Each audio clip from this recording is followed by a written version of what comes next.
pénal international ale ka ɲangini bɔlen kɔfɛ ka Alfaki Almadi k'ale ɲangi san 9 kaso la ani euro wari miliyɔn 2 ani a kunkanfɛ a k'o sara u ye fɛɛrɛ wɛrɛw tigɛ mun ye maaba kaburu minnu bɛ Tombouctou ani u yɛrɛ u ka maa minnu bɛ yen walasa u ka don u ka sariyaw olu kɔnɔna la olu baaraw olu de bɛ senna kabiri san 2019 o musaka o maa minnu bɛ ko o lawaleya olu ye kɛnɛ sigi u ni kunnafonidilaw masalala baaraw a bɛ lahalaya min na u ye o fɔ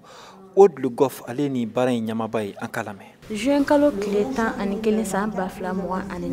tilara baara la baara min na an ye musaka di mɔgɔw ma dimi donna minnu na o mɔgɔ bɛ taga i jɔ maa 1680 bɔɲɔgɔn la cɛ ani muso olu ye musakaw sɔrɔ walasa dimi minnu donna u la ka u dusu suma dɔɔni. Dɔgɔkun tɛmɛnen u tun bɛ taama la Tombouctou mara la taama min kɔnɔna la baara fanba minnu kɛra u taara u di Tombouctoukaw ma Modibo Bagayoko a b'a da don o baara dɔw la k'o ɲɛfɔ an ye. Donc baara kunfɔlɔ minnu banna o ye kaburu b'o la kaburu dɔw 2 n'a bɛ fɔ ma ko clôture des cimetières o 2 o banna pepe o dira a bɛ fɔ mun ma fana ko mausolée n'o ye mɔgɔba kaburu ye donc o kelen b'a la n'o ye Mohamed Arawani donc o kaburu donc o fana o jɔra k'o di o somɔgɔw ma.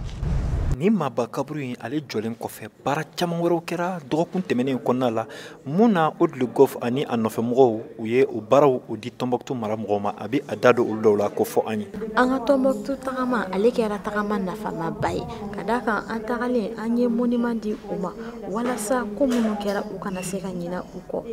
An bɔra k'a lamɛn baara ninnu a fanba a banna ka ban mun kɔni ye musakaw ye minnu kan ka di ni maaba ninnu olu somɔgɔw ma o musakaw olu bɛɛ dira ka ban kabiri juin kalo kɔni ale san 2024 baara tɔw olu man ca kosɛbɛ wa ni baara min yɛrɛ bɛ senna ale bɛ taa kun cɛ pepepewu fo décembre kalo san 2025 Mohamed Danyoko VOA Bambara tɔgɔ la ka bɔ Bamakɔ.